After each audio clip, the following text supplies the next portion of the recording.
सभापति महोदय, मैं रक्षा मंत्रालय की मांगों का समर्थन करने के लिए खड़ा हुआ हूँ। वर्तमान घटनाओं से पता चलता है कि संसार का हर देश अपनी सुरक्षा के बारे में चिंतित है और उसके लिए हर प्रयत्न कर रहा है। इस दृष्टि से अन्य देशों की तरह हमारे देश में भी रक्षा मंत्रालय का महत्व है।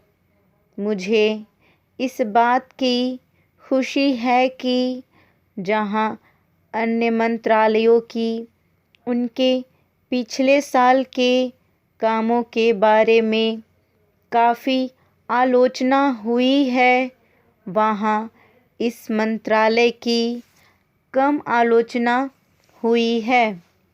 इससे पता चलता है कि इस मंत्रालय ने पिछले साल अच्छा काम किया है।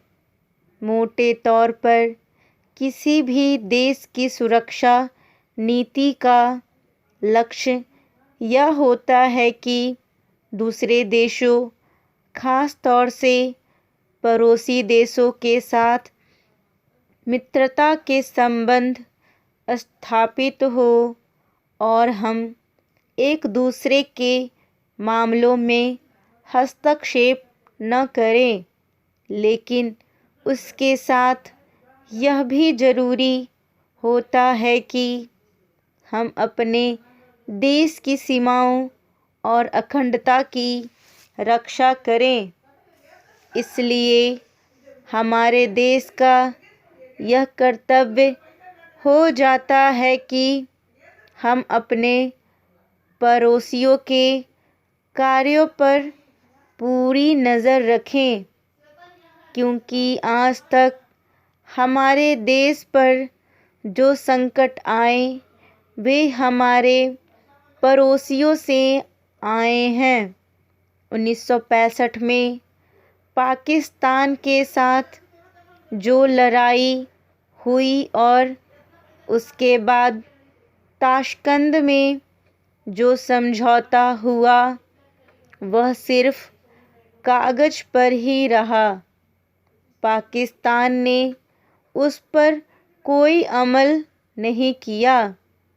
इस दृष्टि से बहुत ज़रूरी है कि हम अपने देश की सुरक्षा की हर तरह से व्यवस्था करें।